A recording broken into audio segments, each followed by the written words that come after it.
J'aime tellement ça que j'ai un peu du mal à prendre des temps de pause ou des trucs comme ça et des temps pour moi. On est tous comme ça. Mais parce que je considère que ça, c'est un temps pour moi. Je travaille de chez moi. La limite, elle est dure à faire. Et là, encore une fois, c'est Enzo qui me fixe les limites et qui me dit bon, tu es trop irritable parce que ça fait une semaine que tu dors 5 heures par nuit, qu'à un moment, il faut prendre des temps de pause. C'est un vrai game YouTube. Genre là, on n'est pas sur le même truc. Mais en fait, c'est ça qui m'anime énormément. T'es lancé là. Bah ouais, là j'ai no excuses et je vois comment ça se passe derrière. J'en ai fait une là avec Michou en plus. La seule excuse c'est moi qui prends pas le temps de le faire. Tu es beaucoup avec Armand. Ouais, c'est ça. Qui est dans le podcast. Je pense que c'est hyper important pour toi de t'entourer de ce type de personnes pour continuer à évoluer. Moi ça m'aide beaucoup aujourd'hui. On est partis justement en vacances ensemble cet été. Quand on est tous en train de faire la fête et s'amuser à la piscine, 5 minutes après, moi je pars et je me mets dans un coin et je suis en train de monter mes vidéos. Il y a personne qui me fait des réflexions. On va échanger, ça va être un ping-pong d'idées. Je vais leur dire que j'ai un problème sur ça et ils vont m'aider. Enfin c'est trop stylé comme écosystème.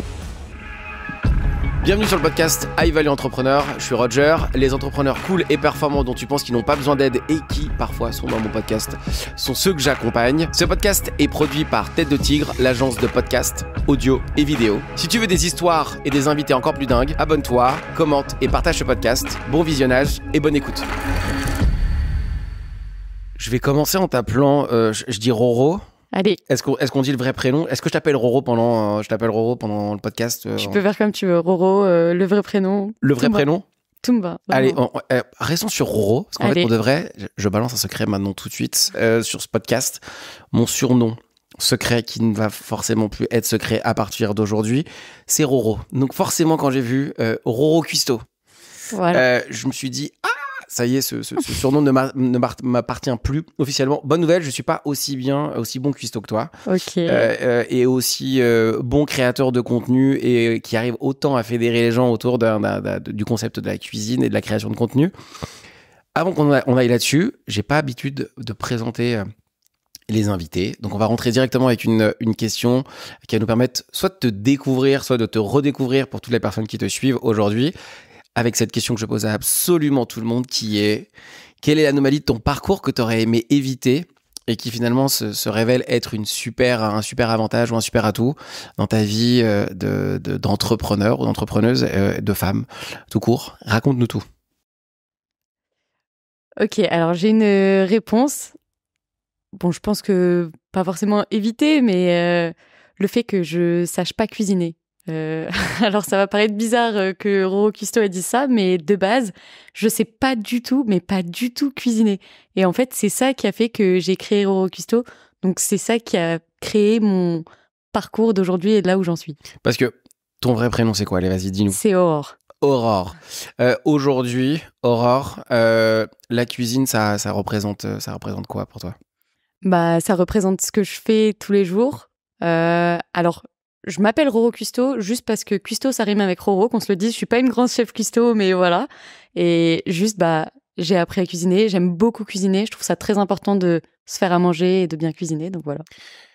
Est-ce que tu étais un peu prédestiné à faire de la cuisine, à faire de la création de contenu et surtout, là pour le coup, finalement, il y a de l'humour dans ce que tu fais, il y a de la cuisine, il y a quand même beaucoup de cuisine, de l'humour qui tourne autour de la création de contenu. Est-ce que tu étais un peu prédestiné à faire ce que tu fais aujourd'hui? Alors, pas du tout. Déjà, je pense que dans ma famille, je dois être la personne qui sait le moins bien cuisiner, donc tout le monde se fout tout le temps de moi en disant « Mais attends, jamais je t'aurais imaginé faire ça aujourd'hui », donc c'est très drôle. Et en fait, j'avais un parcours un peu classique où je faisais une école de commerce et tout, donc je pensais pas du tout faire de la création de contenu. Aurore, tu t'habites où? Elle habite où, la petite Aurore du début? Elle vient d'où? Raconte-nous. Alors, d'où je viens, c'est du Pas-de-Calais, dans une petite ville que je pense que tu connais pas, qui s'appelle Saint-Omer. Enfin, c'est le nom d'une bière, donc... Si, je connais Saint-Omer. Tu vois, voilà. j'habitais en Picardie, j'habitais à Soissons, okay. Et j'ai beaucoup vagabondé dans la Picardie, dans le Nord, donc je vois très bien où c'est. Ok, énorme. Du coup, je viens du Pas-de-Calais, j'ai grandi là-bas pendant 13 ans, et ensuite, mon père a été muté dans le Sud, donc j'ai fait moitié de ma vie dans le Nord et dans le Sud, sachant que toute ma famille vient du Sud, et là, quand j'ai fini mes études, je suis retournée vivre, là maintenant, je suis dans le Sud, près de Nice. Quand t'étais petite, tu voulais faire quoi? Je voulais être pilote d'avion. Et pourquoi tu n'avais pas terminé pilote d'avion? Qu'est-ce qui a fait que ce soit la cuisine et pas les avions? Alors, il y a un peu deux raisons. Déjà, pilote d'avion, il y a soit de ligne, soit avion de chasse. Avion de ligne, j'avais peur de m'ennuyer. Je Je me suis dit, tous les jours, tu vas faire toujours le même trajet et ça va être un peu ennuyant. Et du coup, avion de chasse, je me disais, je suis un peu casse-cou. Par exemple, je fais du saut en parachute et tout. Enfin, j'aime bien les sensations. Et j'avais vu une Red Bull Air Race et je m'étais dit, c'est trop stylé, je veux absolument faire ça. Et en fait, je suis allée genre jusqu'à 17 ans. J'étais persuadée que j'allais faire ça. Je vais au forum de l'étudiant pour m'inscrire pour faire ça. Et en fait, j'ai des lunettes et on me dit que c'est pas possible. Et du coup, je peux pas du tout faire ça. C'est-à-dire que depuis toute petite, tu te dis que tu vas piloter potentiellement un avion ou... Ouais, je me disais que c'était ça que j'allais faire, que j'allais piloter un avion, que ça allait être sympa, quoi. Et t'as fait des baptêmes de... Ouais, t'y allais, t'as commencé à regarder pour le PPL, toutes ces choses-là ou pas du tout? Ouais, c'est ça. J'ai fait 3 baptêmes, enfin 3 fois où, du coup, ça s'appelle pas un baptême, je pense, si c'est 3 fois, mais où on teste sur un simulateur, ensuite on conduit en vrai et tout. C'était vraiment sympa. Après, pour commencer à passer le permis et tout, enfin là, ça commence à devenir super cher, donc j'avais pas les moyens et tout. Ça coûte vraiment très cher pour devenir pilote. Et même les études après, du coup, j'avais regardé parce que je pouvais pas faire pilote d'avion de chasse. J'ai regardé les études, pareil, c'était super cher. Et du coup, mon père il m'a regardé, il m'a dit non, pas ça, du coup. Et voilà. Tu sais que moi j'ai travaillé dans l'aérien pendant très longtemps et j'étais chef de cabine dans une compagnie aérienne. Et en fait, c'est rigolo, j'ai découvert tout l'univers qu'il fallait pour devenir pilote et tout ce que ça représente. Ce qui est très drôle, c'est qu'on le sait pas vraiment, mais je pense que on en parlait, ça va permettre aux gens. C'est qu'en fait, pour devenir pilote, l'investissement moyen qu'il faut avoir, c'est entre 50 et 100 000 euros. Ouais. Et t'es potentiellement même pas sûr de travailler dans une compagnie aérienne en plus derrière, en tout cas d'être recruté. Un peu plus ces dernières années, parce que le développement de l'aérien a bien fonctionné. Maintenant, avec l'écologie, je suis pas sûr que ce soit encore d'actualité. Mais en tout cas, c'est un vrai investissement en termes d'argent et de temps. Tu penses que si tu avais eu l'argent, imaginons, est-ce que tu penses que tu aurais quand même pu devenir pilote? Et c'est une bonne question. Franchement, je me demande si à ce moment-là, je serais partie directement faire des études là-dedans. Franchement, c'est une bonne question. Peut-être que oui, peut-être que non, je sais pas. Donc finalement, tu finis pas pilote. En tout cas, on va pas parler de ça aujourd'hui. Alors, voilà. Sinon, c'est une annonce à faire. Exactement. Qu'est-ce que tu veux faire d'autre juste après? Juste après, je suis un peu perdue et quand on sait pas quoi faire et qu'on veut plein de portes ouvertes, on va en école. Enfin, moi, je suis allée en école de commerce. Je trouvais ça sympa et j'aime beaucoup les maths depuis que je suis toute petite. Donc, je suis partie en finance. J'ai fini un peu en informatique parce que j'aimais beaucoup les maths. Voilà. Qu'est-ce que t'aimais bien dans les maths? C'est quoi le truc qui te... Parce qu'en fait, pour de vrai, je déteste les maths. Tout le monde déteste les maths. Donc je me dis, j'aime bien les maths, je vais faire plus de maths. Vous êtes une... C'est difficile à concevoir. T'es une espèce de... quand on n'aime pas les maths, quand on t'aime bien les maths. Je te regarde en disant, c'est quoi le truc qui fait autant kiffer pour aller continuer de faire des maths? Genre, explique, j'ai besoin de savoir. C'est toujours challengeant. Dès que tu comprends et que tu arrives à résoudre un problème, c'est super satisfaisant. Et ça, moi, ce que j'aime, ce qui est bizarre, un peu sadique, c'est que ça me torture le cerveau. Et c'est là où je suis partie en informatique, analyse de données. C'est que ça poussait toujours plus loin jusqu'à ce que vraiment, ça me torture le cerveau, quoi. Qu'est-ce que tu veux faire à ce moment-là, aujourd'hui, là, quand tu dis je me torture le cerveau, je sais que je veux plus faire pilote, je suis en école de commerce, je fais de la data, genre tu as envie de faire quoi à ce moment-là? Là, à ce moment-là, j'ai envie d'être data scientist. Donc, je suis en alternance dans ce métier-là, justement. Et en fait, je me rends compte que c'est bien, mais c'est plus un hobby, en fait.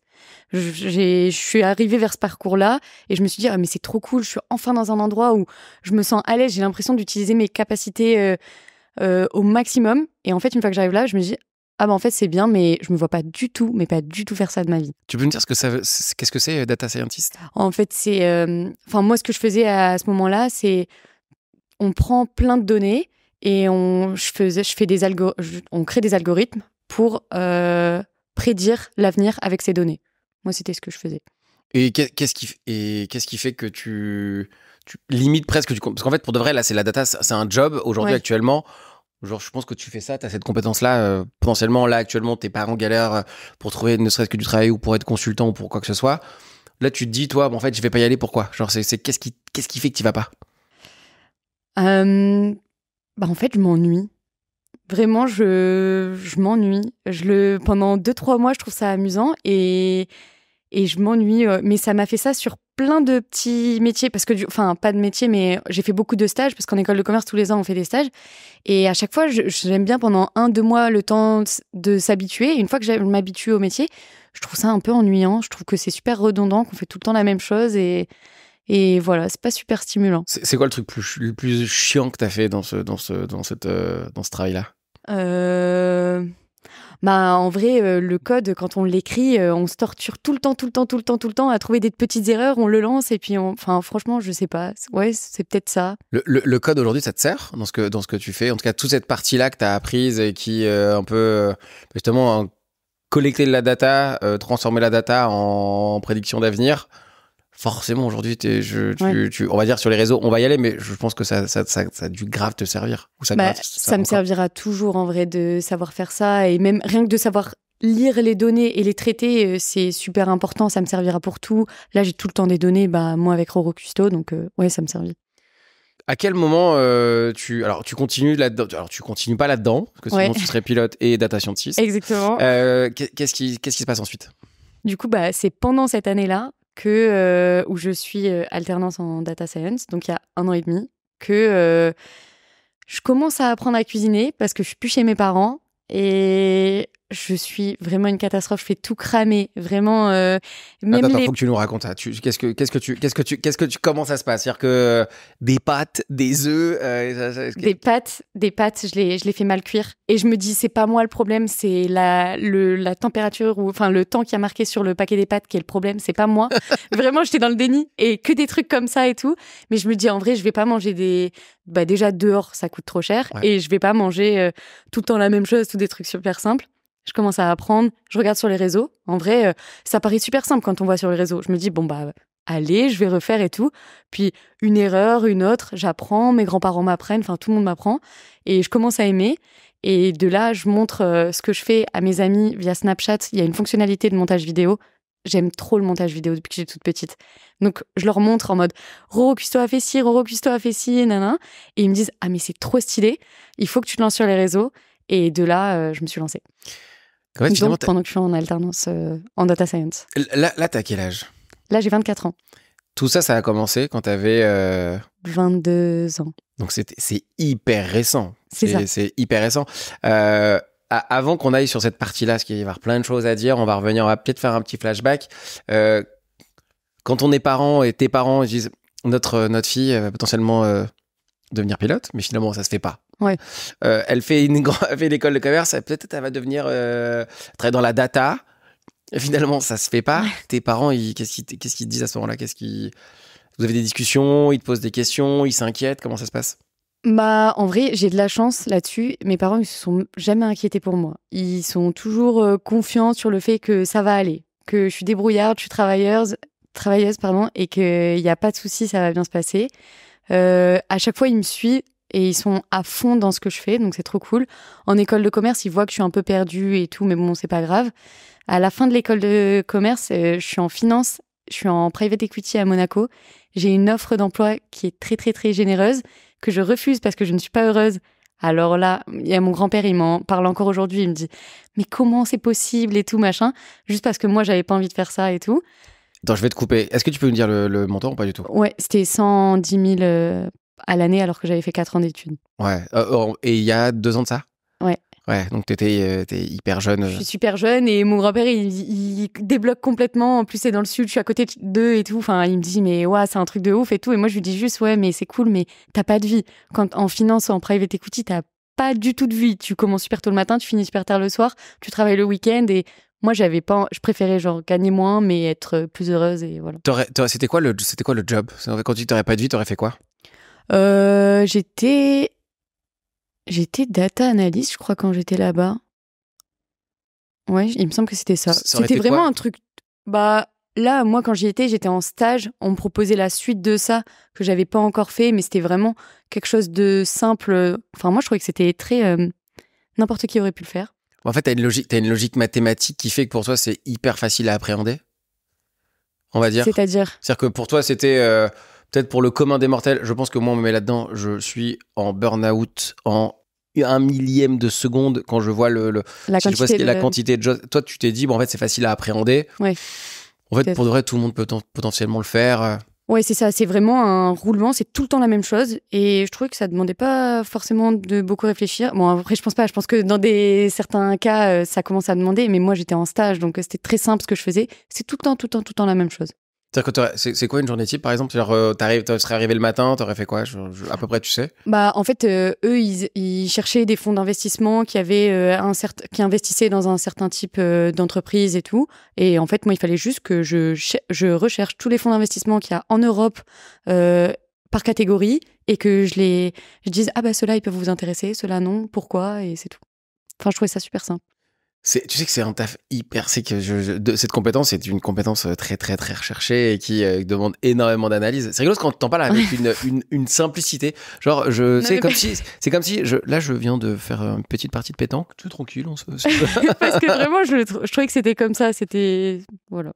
Peut-être que tes amis qui sont encore dans cette industrie ou qui sont encore là-dedans. Ouais, j'en ai encore qui sont comme ça. Et alors, ils te racontent un peu leur vie et tu te dis, ça aurait peut-être été une bonne idée d'y aller? Non. Ah non, non, non. Ah non, non, non, ça me donne pas du tout envie. Quand je vois rien que ceux qui étaient avec moi à l'école et qui ont fini leur vie, qui sont en train de rentrer dans le monde du travail. Dans le monde du travail et tout, ils me donnent pas forcément envie. Ouais, pas de regret avec le fait t'aurais pu dire oui à cette offre. Non, qui potentiellement, même si l'argent aurait été hyper intéressant finalement à vivre, ça aurait été... Non, franchement, ça va. Pas de regret. Tes parents, ils t'ont pas un peu pris pour une dingue quand on t'a dit... qu'en fait, parfois, il y a des gens qui gagnent même pas ça en 2-3 ans de leur vie cumulée.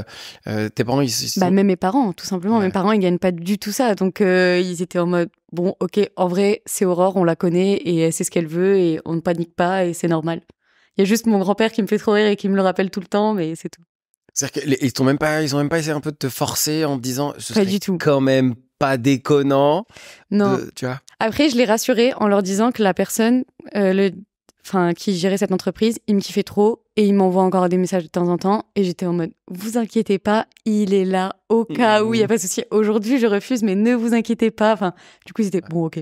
On refuse là pour de vrai, c'est une vraie punchline. Tu refuses 100 000 euros et une potentiellement une vie que entre guillemets, c'est un peu un raccourci que je viens de dire, mais potentiellement une vie hyper stylée, en tout cas financièrement parlant, pour te lancer sur quelque chose dont il y a rien de sûr. Étudiante, t'aimes bien faire des montages avec Snap, mais finalement la cuisine c'est pas vraiment ton truc. À quel moment on passe de non à 100 000 euros à oui à Roro Cuisto? On veut des détails. Je réfléchis. Du coup, à la fin du non à 100 000 euros, je me reconvertis. Donc, c'est là où j'étais en finance, je me reconvertis en informatique. Je teste l'informatique, ça ne me plaît pas. Enfin, je le fais quand même pendant 9 mois avant de me rendre compte que c'est amusant, mais voilà, ça me plaît pas. Roro Cuisto, je suis en train de apprendre à cuisiner, c'est amusant, je le montre à mes amis, moi, ça m'amuse. Tout le monde me pousse à le faire.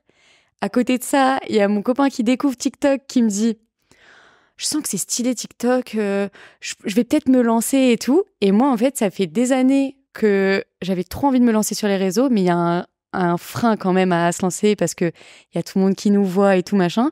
Je vois mon copain qui me dit ça, je dis attends, mais lui, il va se lancer et moi, je suis là, j'ai trop envie, je me lance pas. Il me dit viens, on se lance ensemble, on se lance un défi, celui qui a le plus d'abonnés en un mois. Je suis chaud patate, on se lance à 2 et puis voilà. Qu'est-ce qui se passe parce qu'en fait tu fais une compète avec ton copain, mais voilà. c'est quoi c'est quoi la compète sur ça. Quel sujet, comment, genre tous les moyens sont bons, comment ça se passe? Alors je commence vraiment avec mon téléphone chez moi, une petite ring light, je me dis vas-y, essaye de faire des vidéos. Je reproduis ce que j'ai l'habitude de voir et ce que j'aime beaucoup comme vidéo. Donc, c'est des vidéos simples, c'est quelqu'un qui cuisine, on voit que ses mains, on l'entend pas parler et c'est juste une musique. J'essaie de faire des trucs satisfaisants et tout, machin. Et de là, je me rends compte que ça m'amuse énormément. Vraiment, je trouve ça trop cool. Je commence vraiment avec un petit rythme. Juste, je me dis, si tu te lances, tu le fais bien.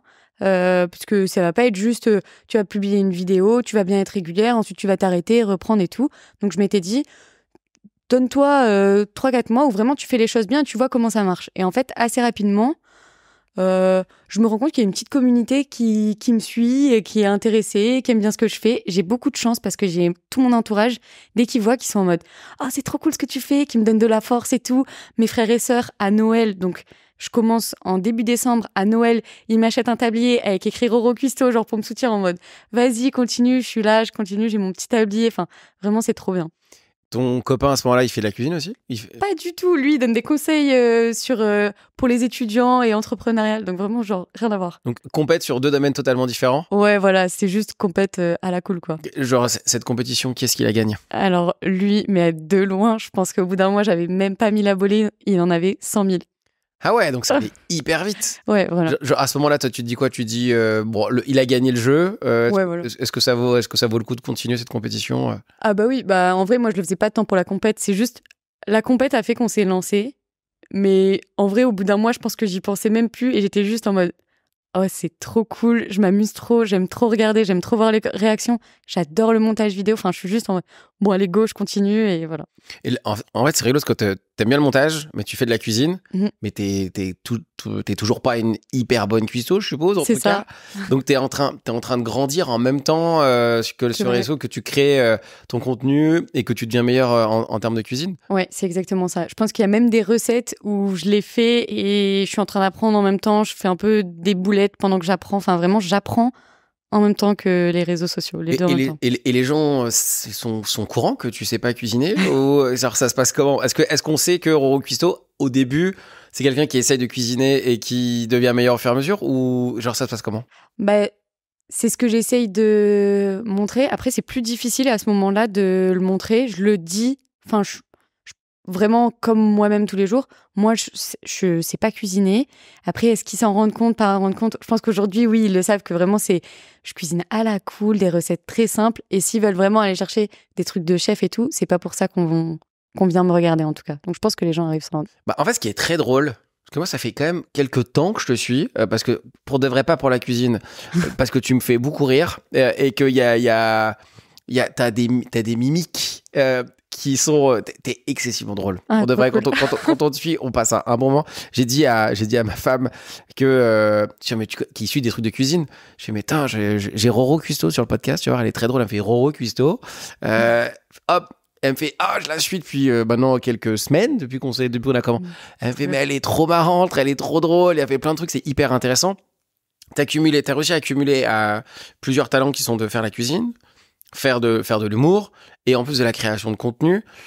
C'est fait exprès? C'est genre, c'était réfléchi? Comment ça se passe? Eh ben, pas du tout. Pas du tout, parce que ce que je te dis au début, mon contenu, c'était vraiment que mes mains. On me voyait pas et on m'entendait pas parce que j'osais pas faire ça. Et ça a duré pendant 7 mois. Okay. Pendant 7 mois où vraiment la communauté, elle grandissait, mais petit à petit. Après, moi, ça me satisfaisait, j'étais très bien. Enfin, je pense que au bout des 7 mois, je devais avoir 20 000 abonnés sur TikTok et peut-être 1000 sur Instagram. Et en fait, j'avais essayé des fois d'utiliser des trends et les refaire. Donc, quand on fait des trends, c'est souvent avec son visage un peu drôle et tout. Et ça n'avait pas du tout marché. Je m'étais dit, bon, écoute, t'es pas drôle, retourne. Juste tes mains tranquilles à la cool. Et en fait, un jour, je reprends une trend connue qui est d'une musique de Rosalia où elle mâche un chewing-gum et elle regarde mal les gens. Et je reprends cette trend-là. Et en fait, c'est quand on répond à des commentaires et tout. Moi, de temps en temps, on me fait des commentaires en mode « Bon, t'es mignonne, mais c'est pas de la grande cuisine que tu fais. » Moi, ça ne m'atteint pas parce que je sais, c'est ce que je fais. Et j'en avais plein et tout. Et je me dis « je vais répondre à un de ces commentaires-là où on me disait « T'es mignonne, mais tu sais pas faire du pain ou du couscous. » Et là, je fais du pain en répondant à ça. Et là, en fait, les gens, ils sont morts de rire. Mon compte, il explose. Donc ça, c'est en été de l'année dernière, donc il y a un peu plus d'un an. Les gens, ils sont morts de rire, ils trouvent ça trop cool et tout. Et en fait, moi, ça m'a débloqué quelque chose. Là où je me suis dit, attends, mais moi, comme ça, c'est comment je suis vraiment. Et en fait, les gens, ils aiment bien. Et du coup, je me suis dit, bon, bah, c'est trop cool, je peux me montrer et ça va marcher. Et à partir de là, mon truc de créativité, je sais pas comment dire, mais je me suis libérée et là, plein d'idées en tête. Ah, mais je peux faire comme ça, je peux faire comme ça. Je commence à danser et chanter sur des musiques en cuisinant. Ce qui est trop drôle, c'est que je pense, avant ça, 3 mois avant, j'avais déjà fait une vidéo où je dansais. personne ne l'a jamais vue cette vidéo, elle est pas sortie, il y a que moi qui l'ai vue, je l'avais montrée à mon copain, on était mais morts de rire devant la vidéo. Je trouvais ça trop drôle, un peu gênant en fait parce que c'est ça que je pense qui est drôle, c'est que limite je suis un peu gênante parce que je sais pas danser, je cuisine, voilà, j'en fous partout. Enfin, je pense que c'est ça qui est drôle et de là je suis trop à l'aise et ça débloque quelque chose et mon compte il explose. Forcément, j'ai envie de te parler de la question. Et ton copain, genre là, il fait encore la compétition, lui? Vous êtes encore en compète? Il est là, il est plus là, comment ça se passe? Non, lui, il est plus là parce que lui, il est plus dans la compète en tout cas. Ouais, non, il fait plus du tout ça. Et puis tout dans la création. Donc t'as officiellement gagné la compétition. J'ai officiellement gagné. Non, on a pu continuer la compétition. Juste lui, ça lui a. Enfin, en fait, il a fait ça pendant 4 mois, il a kiffé et un peu comme moi avec la data science. Après, il était en mode bon, c'est cool, mais j'ai envie de faire autre chose. Quand tu t'as la cuisine, humour, création de contenu, t'as un peu trouvé un peu le eureka de ce que tu peux potentiellement faire. Quand ça s'accélère, qu'est-ce qui se passe dans ta tête à ce moment-là? Parce que je pense que vu que c'est TikTok, c'est exponentiel. Je pense que ça fait du jour au lendemain, tu passes de je sais pas combien à combien. C'est quoi la plus grosse progression que tu as faite là, à ce moment-là, si tu les as en tête? Ouais, si je l'ai en tête, je pense que à ce moment-là, en 2 mois, je dois prendre facile 200 000 abonnés sur TikTok, 250 000 et sur Instagram, peut-être 100 000. Ah ouais, donc t'as fait les deux en même temps, quasiment. J'ai fait les deux en même temps. C'est hyper malin, parce que la plupart des gens, il y en a qui essayent de faire le transfert. Je vais recommencer. C'est hyper malin, parce qu'il y a beaucoup de gens qui essayent d'aller sur TikTok et ensuite d'aller sur Instagram. Toi, finalement, t'as fait les deux en même temps. Et en fait, j'ai commencé sur TikTok. Je pense que je me suis mis sur Instagram 2-3 mois après, mais les deux, c'était toujours au stade où j'étais encore avec mes mains. Okay. Donc, c'est pour ça que TikTok, il était un peu plus évolué au moment où ça a explosé. Mais quand ça a explosé, comme j'étais sur les deux en même temps à ce moment-là, ça a pris d'un coup. En fait, on dit, allons sur ce sujet, on dit qu'il faut faire 2 types de contenus, peut-être qu'on va pouvoir en parler, mais il y a 2 types de contenus différents entre TikTok et Instagram.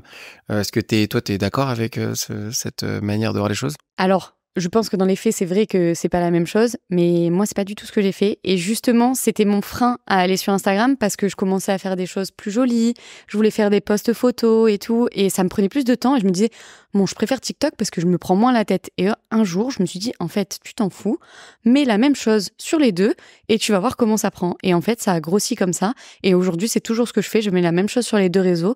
Juste Instagram, il y a les stories, le canal et les messages en plus.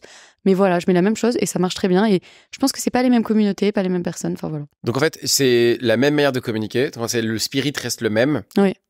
Pas de prise au sérieux sur la manière de création de contenu. En fait, et ça te permet. En fait, ce qui est très rigolo, c'est que pas de prise de pas se prendre au sérieux, un peu lâcher prise. Mais finalement, c'est ce qui te permet de faire ça sérieusement et de le faire de manière constante, sans te prendre la tête, et ce qui te permet de créer. Est-ce que tu as un conseil à donner à des gens qui arriveraient, en fait, potentiellement qui ont envie de créer du contenu comme ça, mais qui se disent ah bah non, TikTok, faut faire ça, Instagram, faut faire ça. Est-ce que tu as un petit conseil à leur donner là rapidement, si t'en as un qui te vient?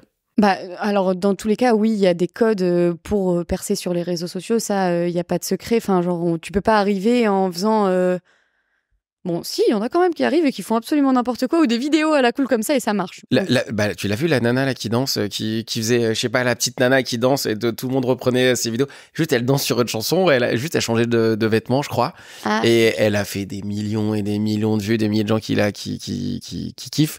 C'est peut-être le problème avec TikTok, j'ai l'impression, ou de manière globale, les réseaux sociaux, peut-être qu'on pourrait en discuter, c'est que il y a des trucs qui sont ultra travaillés, qui ne fonctionnent pas. Il y a des trucs qui sont ultra spontanés et qui pètent du jour au lendemain. J'irais pas dire comme toi. Non, mais c'est vrai. Mais finalement, est-ce que tu arrives à l'expliquer ça? Alors déjà, pour répondre à ta question d'avant, désolé parce que je viens d'y penser, c'est le plus important pour moi, pour percer, le conseil que j'ai à donner, c'est y aller. Ne pas se poser de questions et y aller. On essaye et avec le temps, ça va s'améliorer. Et ensuite, sur le expliquer le pourquoi de ça marche pas, il n'y a absolument pas d'explication.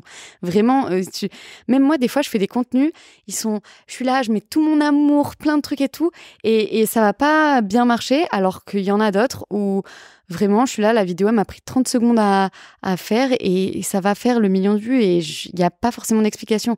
Alors, il y a des petits codes quand même, mais voilà. Là, aujourd'hui, tu penses que tu as... on va continuer à aller sur ton parcours, hein, mais okay. Allons sur cette partie-là. Tu penses que tu as trouvé ta recette pour réussir sur les réseaux sociaux?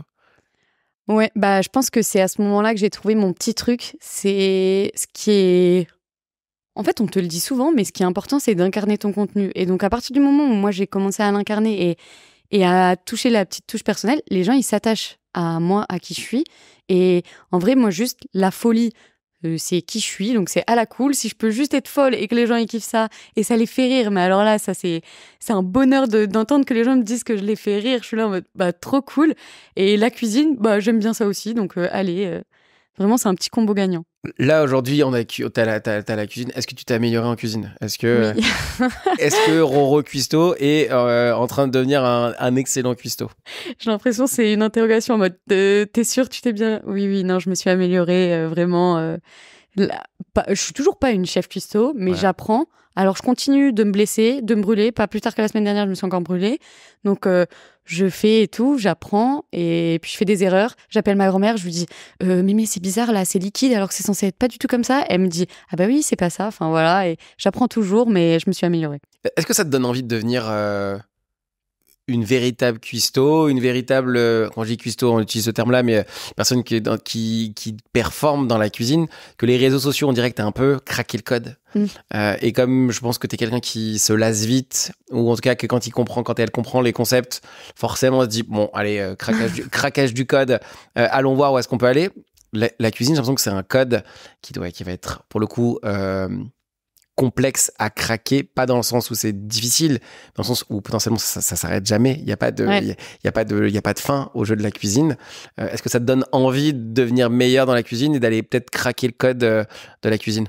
Eh ben pas forcément. Et justement, là où, comme t'as raison, hein, je pense que je suis quelqu'un qui peut facilement se lasser et je me suis lassée de beaucoup de choses avant. Eh ben les réseaux sociaux, ça ne me lasse pas. Alors, ça fait 1 an et demi et tout. Pour le moment. Mais en fait, il y a tout à faire. Là, tu vois, je suis sur Instagram, je suis sur TikTok, YouTube, j'y suis pas encore. C'est un méga challenge. Et il va y avoir, je suis sûre, toujours des nouvelles plateformes. Le montage vidéo, je pense que c'est ça qui me challenge le plus et qui me donne le plus envie. Et ça m'a toujours donné envie. C'est juste que je pensais pas que ça pouvait être un vrai métier pour moi. Je pensais pas que je pouvais en vivre de faire ça. Et la cuisine, j'aime bien comme je suis là aujourd'hui. Et justement, je pense que je suis plus à l'aise avec le fait d'être... c'est de la cuisine à la cool et tout. Et je me mettrais un peu trop de pression si je veux faire des trucs vraiment parfaits. Il y a peut-être quelques techniques de cuisine que j'aimerais bien apprendre, mais je me laisse le temps. Mais sinon, je suis pas en mode... C'est un méga challenge d'être une grande chef et tout. Voilà. Le but, c'est pas tu vas pas terminer à faire Top Chef ou... Non, pas du tout. C'est même pas un petit objectif qui reste dans un coin de ta tête, qui traîne. Il y a plein de gens qui m'envoient des messages en me disant « Ah, Roro, tu devrais faire Top Chef ». Je suis là « Ah, mais moi, les gars, Top Chef, je me fais virer dès le début. Hein. Je passe même pas les sélections. » Donc c'est pas le craquage, il est pas sur la cuisine, il est finalement sur la création de contenu pur et ce que ça peut amener derrière. C'est quoi? Tu parlais de challenge, genre les challenges d'Aurore aujourd'hui, c'est quoi? Par exemple, là, je te parlais de YouTube. Ça, c'est mon méga challenge du moment. C'est là où je veux aller et je veux craquer YouTube. Si je peux y arriver, ça, c'est cool. Là, tu dis que j'ai craqué les réseaux, format court et tout. Moi aussi, je trouve que j'ai passé une sacrée step. Je pense que je peux aller encore plus loin. Donc, aller où? C'est une bonne question, mais je sais pas si je peux donner peut-être en termes de chiffres. Aujourd'hui, je dois avoir 800 000 abonnés confondus. Je pense que je peux aller peut-être aux millions, 5 millions, même confondus. Vraiment, je pense qu'il n'y a pas de limite. Donc, c'est ça qui est cool. Tu veux devenir en fait, il y a ce qu'on appelle les influenceurs aujourd'hui qui sont en train de... On l'utilise... En fait, c'est rigolo parce qu'avant, on disait influenceur, je veux devenir influenceur. Maintenant, le mot influenceur, il commence un peu en mode genre je suis influenceur. Oui, on commence un peu à nuancer le terme. Là, on revient au premier terme qui est créateur de contenu. Tu parlais de YouTube. Est-ce que le vrai game pour toi, c'est de devenir une créatrice de contenu, un peu comme ce qu'on peut voir aujourd'hui? Je vais la citer, mais sans pour autant que c'est pas la même thématique, mais d'Elena, des gens qui sont je pense à Léa, je ne suis pas jolie, je sais pas si tu vois, qui est là depuis hyper longtemps dans le game du YouTube game, justement, pour le coup. Est-ce que le but, c'est d'arriver à ce niveau-là de création de contenu, de durer dans le temps, de proposer toujours des choses nouvelles? Est-ce que c'est ça que tu veux? Ouais, franchement, c'est un méga goal. Quand je vois des gens comme ça... Tristan, en plus, que tu connais très bien. Alors, je le connais pas très bien, mais je vois qui c'est. Mais lui, pareil. En fait, c'est des personnes où je les vois, je me dis, ah, c'est trop inspirant. Et il continue en plus encore de grossir. Et je me dis, bon, ça, ouais, c'est là, j'aimerais... Enfin, moi, mon objectif, c'est d'aller vers là. Et je pense à Riyad, de Just Riyad aussi, pareil. Oui. Lui, je le trouve trop inspirant. Il a joué dans un film et tout. Je suis en mode, oh, c'est trop stylé. Genre, vraiment, tout le monde m'inspire. Squeezie, je le vois, je suis en mode, waouh. Genre, vraiment, c'est Lui, il a fait incroyable. une paire de fous. Genre, Ah non, mais lui, même ses stats, elles sont dingues parce que je pense que s'il avait les mêmes stats, s'il avait, je crois, le même engagement, les mêmes stats aux États-Unis, il serait, genre, limite plus huge en termes de capacité qu'un MrBeast. Ou, Ah ouais. Est-ce que tu regardes tous les Américains? Tout ce qui est américain, toutes les choses comme ça? Non, je regarde pas du tout. C'est vrai, genre, il n'y a pas un moment où tu es un peu inspiré, où tu vas checker des choses? Bah déjà, je me dis, en une journée, il n'y a pas le temps de tout voir. Parce que je passe pas, mais enfin, je regarde quand même parce que c'est important et ça mêle et tout. Mais déjà, le temps de passer tout ce qu'il y a en France, c'est pas forcément ce que je regarde le plus. MrBeast, je regarde sur TikTok, c'est un peu drôle, mais souvent, il y a des vidéos YouTube qui sont sur TikTok, donc je regarde un peu, voilà. Mais je trouve pas ça super intéressant non plus. Mais voilà. Tu sais que moi, je regarde aucune vidéo française. Ah oui? Même les podcasts. J'écoute pas de podcasts à la base. J'aime pas les podcasts. J'en écoute pas du tout. Okay. Je ne comprenais pas l'engouement autour des podcasts. J'ai lancé le podcast en me disant c'est une super alternative pour faire du contenu parce que la création de contenu, ça me casse les couilles. Vraiment, ça me saoule littéralement parce qu'en fait, toute cette recherche de comprendre les trucs, de qu'est-ce qu'il faut faire pour que ça fonctionne. Moi, j'ai pas craqué le code. Soyons honnêtes, je l'ai pas craqué. En tout cas, sur ma création de contenu perso, sur le podcast, autre sujet. Mais franchement, cette création de contenu et cette inspiration, moi en France, par exemple, je prends mon point de vue à moi, je suis pas du tout inspiré avec ce qui se fait en France, par exemple. Énormément plus aux États-Unis. Je suis plus peut-être sur le mindset, cet aspect-là, un peu plus. Genre, tu vois, il y a de la recherche, on se prend la tête, on essaie de faire un truc joli, grand. En France, je me dis, c'est un peu trop, on est un peu trop suffisant, tu vois, dans notre petit écosystème. Forcément, j'allais te poser la question de l'inspiration. Toi, t'as craqué le code avec ton truc à toi. Tu regardes sur la France, les États-Unis, devenir acteur, c'est très américain finalement. Tu vois, genre, tu parlais de, je sais pas si tu veux devenir actrice, tu vois, mais forcément, j'ai l'impression que c'est une porte d'entrée que tu t'essayes d'ouvrir sur un monde qui est la création de contenu vachement plus large pour la suite. Ça, c'est très américain et en plus, tu regardes pas du tout. Après, sur le format court, tu vois, là, je suis en train de réfléchir. Si, je regarde de tout. Ouais. Donc ça, mais c'est vrai que YouTube, je regarde que du français en fait au final. Hein. Je regarde pas de. Tu me diras ce qui tu regardes pour que je regarde un peu parce que là tu me donnes envie. Je me dis alors ça veut dire que ce que je regarde c'est nul. Alors c'est pas que c'est nul. En fait, pour de vrai, c'est ça qui est drôle, c'est que moi, comment je le vois. Allons sur le sujet, ça peut être très intéressant. Allez. Pour ne pas rentrer dans un truc qui soit très français, très. On a plein de codes, genre qui sont des codes américains que des Français reprennent et que finalement, qui est très inspiré. Donc je me dis en fait, je vais m'inspirer de quelque chose qui est déjà inspiré de quelque chose d'autre. Donc j'ai fait, moi ça m'intéresse pas. Allons voir ce qui se fait aux États-Unis. Allons voir ce qui se fait au Japon, dans plein d'autres endroits, pour voir justement m'inspirer de la partie créativité hyper intéressante de.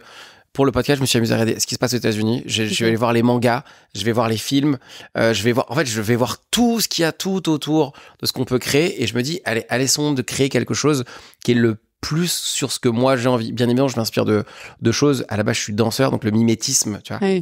Donc je me dis, il faut que je prenne des techniques, des choses qui sont hyper intéressantes, en me disant qu'à la fin, il faut que je change à ma manière. Oui. Et donc je me dis, si je le prends en France, tout de suite, ça fait erreur système. Tu vas perdre beaucoup de temps. En tout cas, c'est comme ça que je le fais. Toi, ta manière de créer, forcément, je te pose cette question maintenant juste après. Comment ça se passe? Pour trouver mes idées? Ouais, pour trouver tes idées. Eh ben, tu vois, quand j'ai eu ce... Bon, alors déjà, comme tu disais tout à l'heure, la cuisine, il y a 1 milliard de recettes. Donc déjà, faire une recette, c'est trop simple. Enfin, trouver une idée de faire une recette, de base, pour moi, je trouve que c'est trop simple parce que entre les trends de recettes un peu qu'on voit sur les réseaux où tu les reprends, plus t'en as 1 milliard, t'as plein de contenu à faire. Après, comme je disais, à partir du moment où j'ai eu ce déblocage, alors là, moi j'ai des idées tout le temps. Vraiment, j'ai une liste d'idées, j'ai un Notion avec toutes mes idées et tout, bien organisé. Et la liste, elle est tellement longue, j'ai pas assez de temps pour faire toutes mes idées. Donc, comment ça vient? Je consomme du contenu. Et puis là, je me dis... ça peut être sympa que je le refasse comme ça. Après, bon, j'ai un peu mon truc avec la danse, donc je suis dans ma voiture. Souvent, c'est comme ça. Je suis dans ma voiture. Ouais, c'est ça. J'écoute une musique ou alors je regarde une scène de film ou quoi et je me dis ah mais ça peut être trop sympa que je le reprenne. J'écoute une musique, ah mais ça je me vois trop vivre la musique. En fait, je vis la musique et je me vois la vivre en faisant une recette et tout. Enfin, en fait, j'ai 1 milliard d'idées comme ça. Ouais, c'est très basé sur tes ressentis finalement, dans ce C'est que je ça. comprends. Ouais. C'est très basé sur toi, donc finalement, t'as presque pas besoin d'aller trop à l'extérieur. En tout cas, ouais, pour aller. Non, franchement, non, ça va. En fait, ça vient vraiment tout le temps comme ça. Après, je sais qu'il y a des moments où je fais quand même des points où je me dis bon allez, là il faut que je fasse un récap. Comment il est mon contenu aujourd'hui? Ça stagne pas.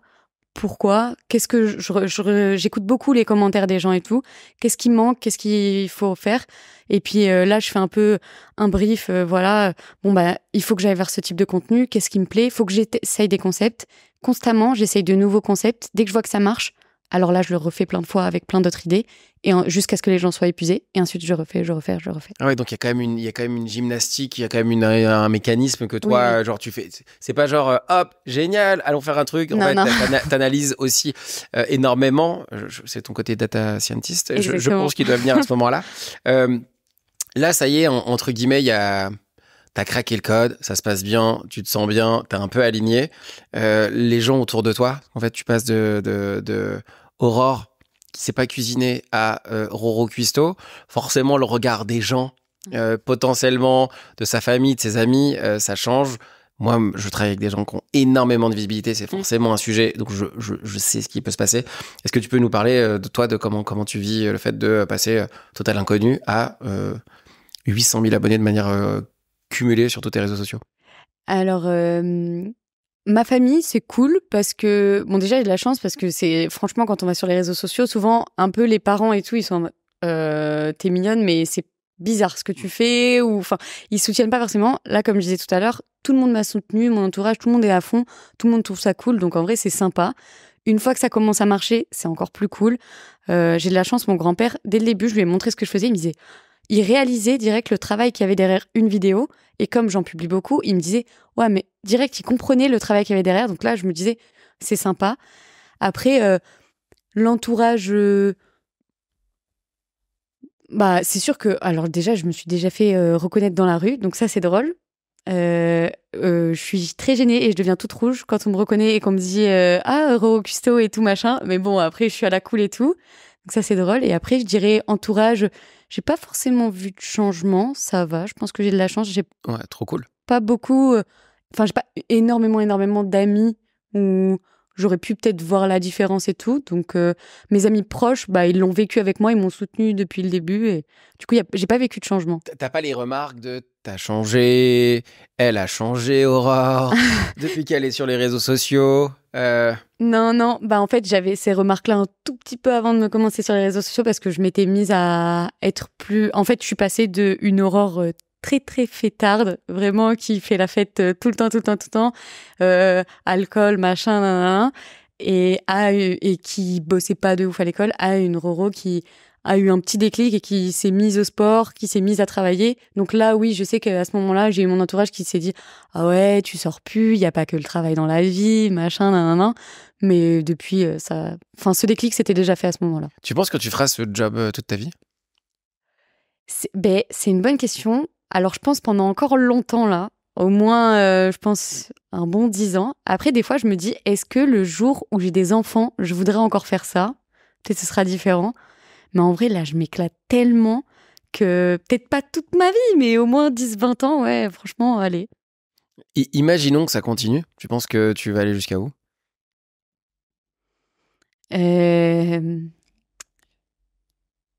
Je pense que... Enfin, franchement, je me le souhaite, mais que ça aille super bien et que YouTube, ça prenne, que je devienne quelqu'un de bien... Enfin, bien présente sur YouTube. Sur les réseaux sociaux, je continue. Enfin, sur les formats courts, je continue, mais en plus gros.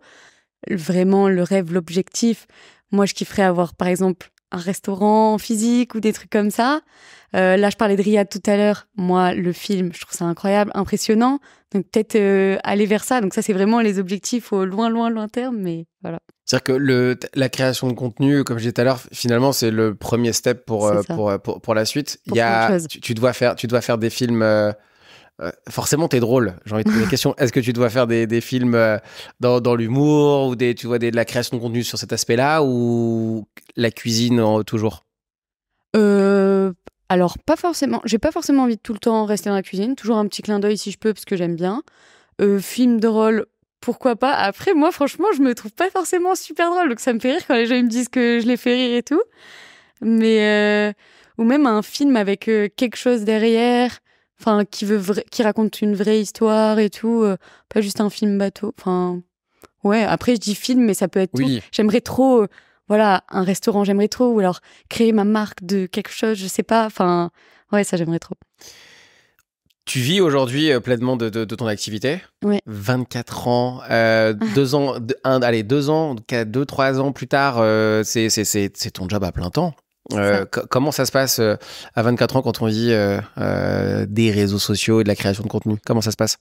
Bah écoute, déjà c'est trop cool parce que j'adore ce que je fais et je peux en vivre. Donc ça veut dire que le matin, je me réveille super tôt parce que j'ai trop envie de le faire. Je finis super tard mes journées parce que j'aime trop le faire et que je compte pas mes heures. Je bosse le week-end aussi parce que j'aime trop ça. En vrai, c'est un plaisir. Je suis fière de moi.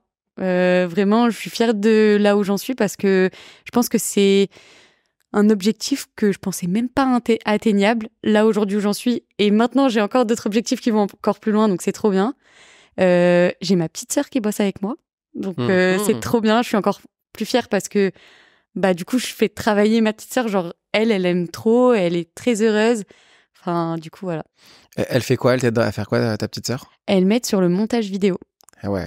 Parce que, effectivement, ça doit prendre énormément de temps. Ça prend beaucoup de temps. Je peux faire, mais je peux pas tout faire. Et là, aujourd'hui, comme je publie une vidéo par jour, ça demande quand même entre 30 minutes à bien 4 heures de montage. La plus longue vidéo que j'ai montée, elle m'a pris 10 heures de montage. Ah ouais. Voilà. Pourquoi t'as pris autant de temps? Parce que c'était un montage avec... en gros, j'ai fait comme si j'avais une jumelle.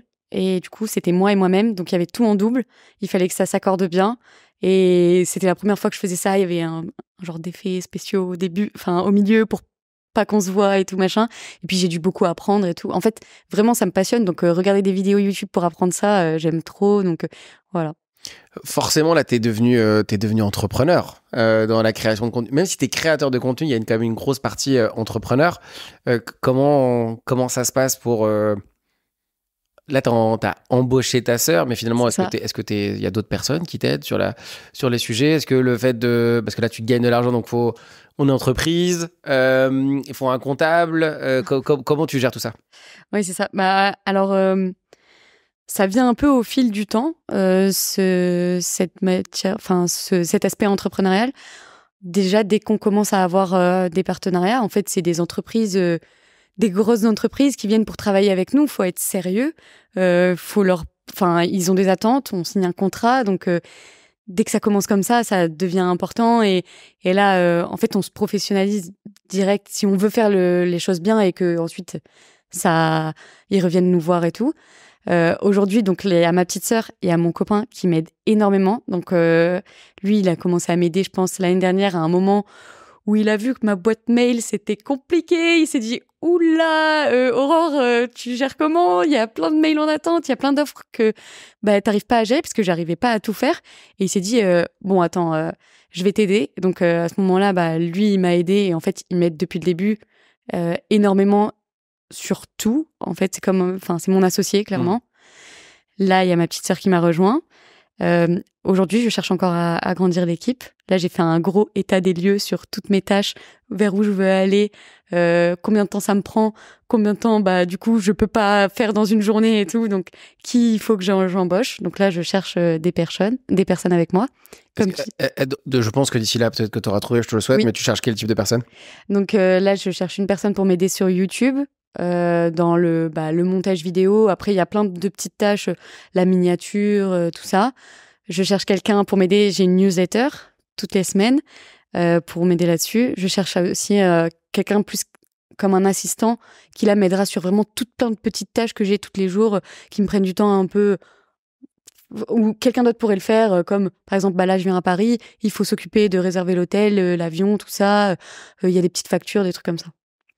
Faut qu'on discute. C'est exactement ce que j'aide, en tout cas les personnes comme toi, et avec grand plaisir. Juste on discute ensemble. Je pourrais gratter tout ce que tu viens de me dire. Je dis ça, j'ai en tête, ça je connais, ça je sais. Faut qu'on discute après ce podcast. Ah, Mais chaud. forcément, ce qui est hyper intéressant quand t'es créateur de contenu, c'est que t'en as parlé avec beaucoup de. C'est trop bien, c'est génial. Mais finalement, tu fais les choses dans la bonne humeur et dans l'humour. Mais en fait, il y a énormément de travail derrière.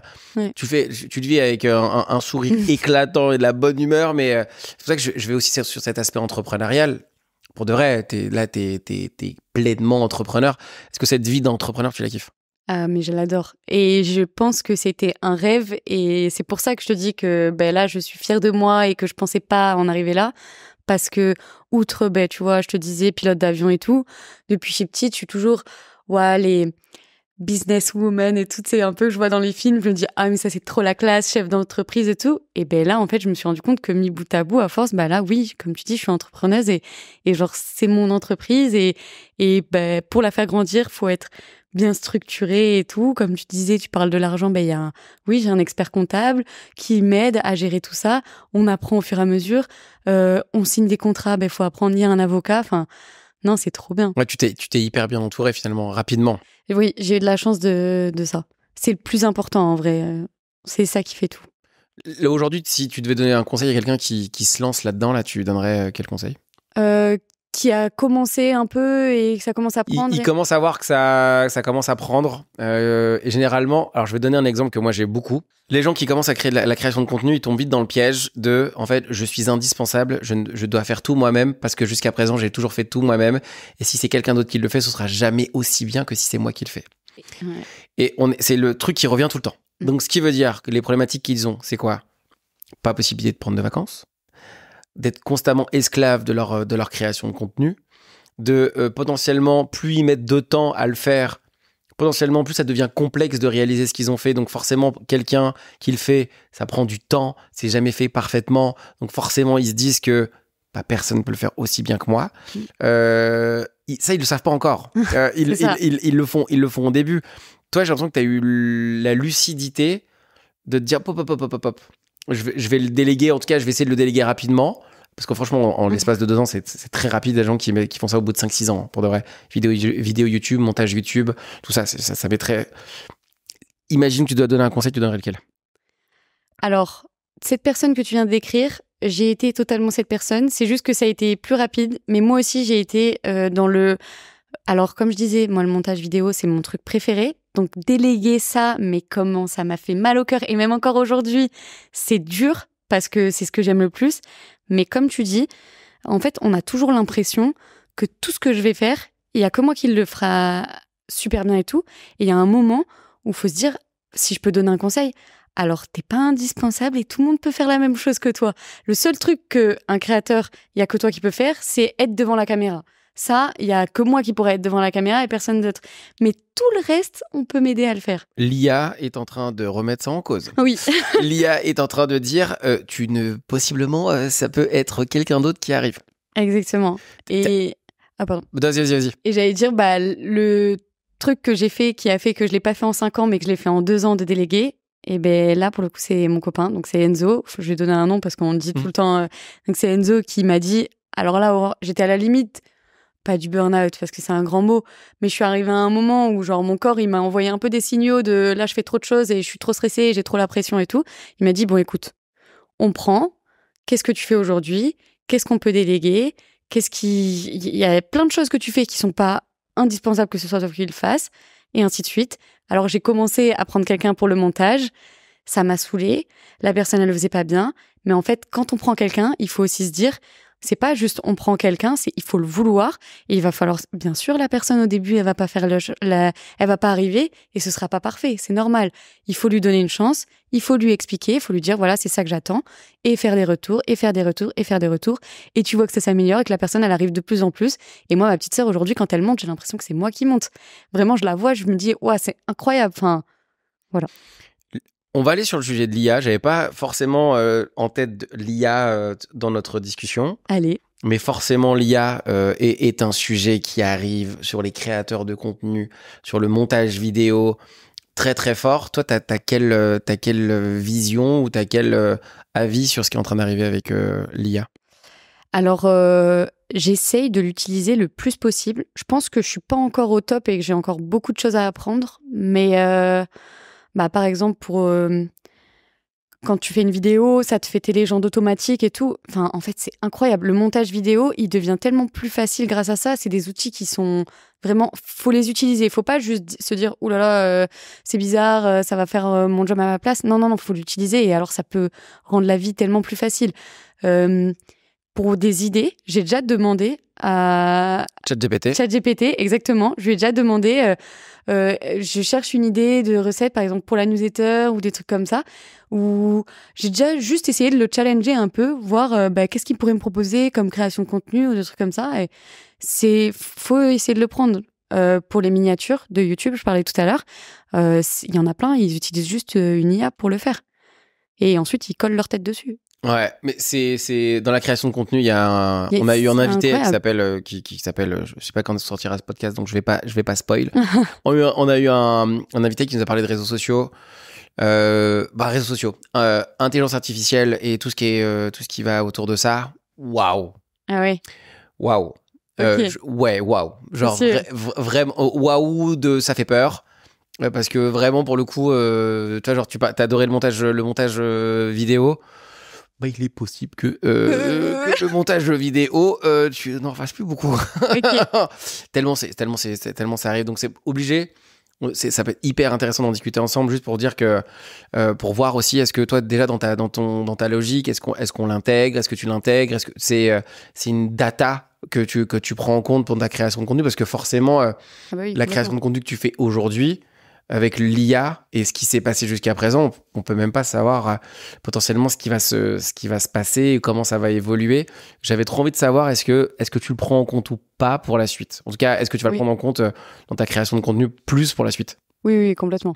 Ouais. Non, vraiment. C'est-à-dire que tu vas l'intégrer, on va voir une Roro Cuisto IA peut-être qui va arriver, qui va nous préparer des recettes. Alors bon, moi j'aime trop l'acting et le fait de tourner et faire le show et tout machin, ça j'aime trop. Donc je vois pas ça, mais dans le montage vidéo, alors je sais pas vraiment ce que la personne t'a raconté et je m'y connais pas bien, mais j'imagine trop que peut-être à l'avenir, je serai là sur mon logiciel de montage et avec une IA, je lui dirais juste là, tu peux me mettre le texte comme ça ou un petit peu moins comme ça, tu peux me faire les coupures comme ça. Oh, j'aimerais bien une transition comme ça.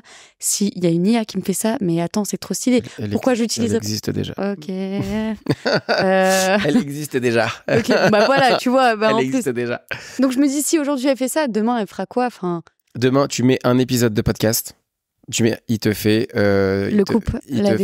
les cuts, il te dit quel Reels va le mieux sortir, quelles sont les accroches les plus intéressantes. Ça prend 3 minutes. C'est trop stylé. Ça prend 3 minutes. Je peux pas ne pas le prendre en compte. Après, le montage, j'aimerais tout le temps ça. Ça fait gagner un gain de temps. Je pense que dans ta créativité, dans ce que tu vas faire derrière, mais ça existe déjà. Ok. Ouais, c'est quoi le nom? On le donne en off. Ou alors, il va falloir que je me rappelle du nom. Je l'ai pas en tête là, mais je l'ai montré à ma team il y a pas très longtemps. Ok, hop, essayez. En fait, c'est complètement ouf. Et en fait, il te sort les textes, il te dit les accroches, il te dit quelle vidéo va sortir, quel meilleur taux de conversion, 99, 80, 77. Après, ça, on est qu'au début. Oui. Mais je lui donne une vidéo d'une heure et demie, il te fait 50 reels quoi, en 3 minutes.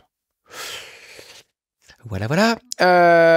Donc l'IA, et voilà, je voulais juste savoir si tu étais sur ce sujet-là, et forcément en disant ça, tu vas aller faire un tour. Clairement. Tu vas aller faire un tour. La vie perso, quand on est Aurore et qu'on a une vie tumultueuse, ça se passe comment? Comment tu gères ça? Parce que t'as 24 ans. Oui. Il se passe plein de trucs. Comment tu gères toute cette intensité?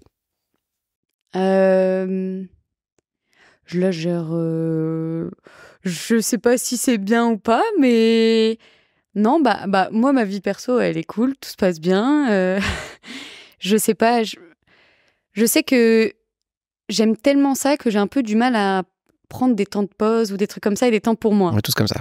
Mais parce que je considère que ça, c'est un temps pour moi. Donc, en fait, ce qui est compliqué, c'est qu'il y a un gros mélange. Par exemple, je travaille de chez moi.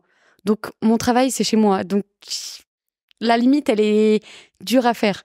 Et là, encore une fois, c'est Enzo qui me fixe les limites et qui me dit, bon, là, tu vois bien, tu es trop irritable parce que ça fait une semaine que tu dors 5 heures par nuit, qu'à un moment, il faut prendre des temps de pause. Et voilà. Ça m'aide beaucoup. Après, je fais de plus en plus attention à qui je m'entoure. Comme ça m'aide vraiment. Enfin, à te canaliser. Ouais, c'est ça. Je vois beaucoup ma famille. C'est important pour moi. Depuis que je suis retournée dans le sud, ils sont juste à côté, donc c'est trop cool. Et j'ai des amis qui sont trop cool, qui comprennent ce que je fais, qui sont dans le même mood entrepreneurial, qui bossent pareil et tout. Du coup, on a la même énergie, c'est trop cool et tout. Enfin, voilà. Tu es beaucoup avec Armand, ouais, c'est ça, qui est dans le podcast qui va sortir là. Là, on en parle. Il va pas tarder son épisode va pas tarder à sortir. Ouais, justement. Cet écosystème, je pense que c'est hyper important pour toi de t'entourer de ce type de personnes pour continuer à évoluer. En vrai, moi, ça m'aide beaucoup aujourd'hui parce que c'est quelque chose qui paraît rien, mais tu vois, on est partis justement en vacances ensemble cet été avec Armand et une autre bande de potes qui sont un peu tous dans le même mood. Et quand on est tous en train de faire la fête et s'amuser à la piscine et que 5 minutes après, moi je pars et je me mets dans un coin et je suis en train de monter mes vidéos, il y a personne qui me fait des réflexions. Et ensuite, on va aller se mettre à la piscine tous ensemble, on va échanger, ça va être un ping-pong d'idées. Je vais leur dire que j'ai un problème sur ça et ils vont m'aider. Enfin, c'est trop stylé comme écosystème et ça m'aide énormément moi tout le temps et ça me motive tout le temps. Là où je te disais, tu vois, peut-être un peu plus mon entourage tout à l'heure, avant, pouvait me dire tu travailles trop ou des trucs comme ça, il faut poser et tout. Ouais, moi je pense que c'est important. Enfin, ça met une très bonne énergie. Est-ce qu'il y a un sujet qu'on n'a pas abordé, on arrive sur la fin, ou une thématique que tu aurais aimé qu'on aborde, qui fait partie de ta vie ou qui fait partie de quelque chose d'important pour toi que tu aimerais qu'on évoque avant que je te pose cette dernière question? Non, je pense qu'on a un peu parlé de tout. Ça me paraît bien. La création de contenu, c'est OK. Est-ce que, à titre perso, il y a des choses qu'on n'a pas abordées qui serait cool qu'on aborde? De toute façon, on va l'aborder dans l'after podcast juste après s'il faut. Donc, Titre perso, j'ai pas forcément d'idée. Après, création de contenu, je sais que je peux peut-être parler un peu de la newsletter que j'ai lancée, qui est quelque chose que j'ai lancé un peu pour me diversifier de la création de contenu, justement, parce que je sais que une réflexion qu'on me fait souvent, par exemple mes parents, c'est beau ce que je fais, mais ça peut s'arrêter du jour au lendemain. Ils ont totalement raison. Et on me le dit tout le temps, c'est t'as pas peur que ça s'arrête, et tout. Et diversifier le contenu, donc sur différentes plateformes, avec la newsletter par exemple, ça me permet moi d'être plus sereine. Là par exemple aller sur YouTube c'est encore autre chose et tout, mais pareil TikTok on sait pas s'il faut demain ça va être banni en France parce qu'ils sont trop border avec leurs règles et tout. Enfin voilà. Et donc je sais que voilà j'ai lancé la newsletter un peu dans cette dynamique là aussi. Et il y a quoi dans cette newsletter? C'est une newsletter de meal prep ou batch cooking, donc c'est pour préparer tes repas. Alors c'est des repas toujours super simples. Tu les prépares en 1 heure à peu près. Ça te coûte 3 € environ par repas et tu as tes repas pour toute la semaine.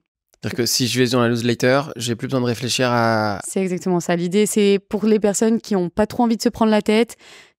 Économiser, c'est cool parce que tu manges pas dehors le midi et tout. T'as pas envie de te prendre la tête, t'as besoin d'idées. On te donne les idées. Ceux qui aiment pas forcément cuisiner aussi, c'est cool parce que en fait, tu le fais pendant 1 heure, t'as pour toute la semaine. Voilà. Qu'est-ce que tu aimerais que les gens retiennent de notre échange, Aurore? C'est une bonne question. Attends, je réfléchis. Ça peut être quelque chose de très simple, ça peut être quelque chose qui te tient à cœur, ça peut être quelque chose peut-être même que t'as pas dit ou que tu t'aurais aimé dire différemment. J'ai pensé à quelque chose que j'avais pas dit. Alors peut-être que ça s'est ressenti et tout, mais ce que je disais au début sur le fait que je sais pas cuisiner, c'était vraiment vrai. Genre, j'étais vraiment une catastrophe. Et ce que j'aime bien montrer avec mon contenu, c'est que moi, de base, je sais pas le faire, mais que j'ai réussi. Et si je peux y arriver, vraiment, tout le monde peut le faire. Genre, vraiment, c'est réel. Enfin, c'est pas quelque chose de compliqué. Des fois, les gens, ils font un peu des états d'âme de la cuisine en mode « ouais, c'est trop compliqué ». Mais non, c'est pas le cas. Et je pense que j'aimerais bien même le montrer à travers d'autres types de contenus. Qu'il est possible de faire quelque chose même si on ne sait pas le faire au début. Exactement. Eh bien, nous terminerons cette première partie de podcast 1, 2, 3 nous terminerons cette première partie de podcast ici. Je te dis merci beaucoup, Merci à toi. Aurore, et je te dis forcément très vite. À très vite. Merci d'avoir regardé cet épisode, j'espère qu'il t'a plu. Si tu as envie de passer de entrepreneur à high value entrepreneur, n'hésite pas à me contacter, les liens sont dans la description. On se retrouve la semaine prochaine pour un nouvel épisode. Merci et à très vite.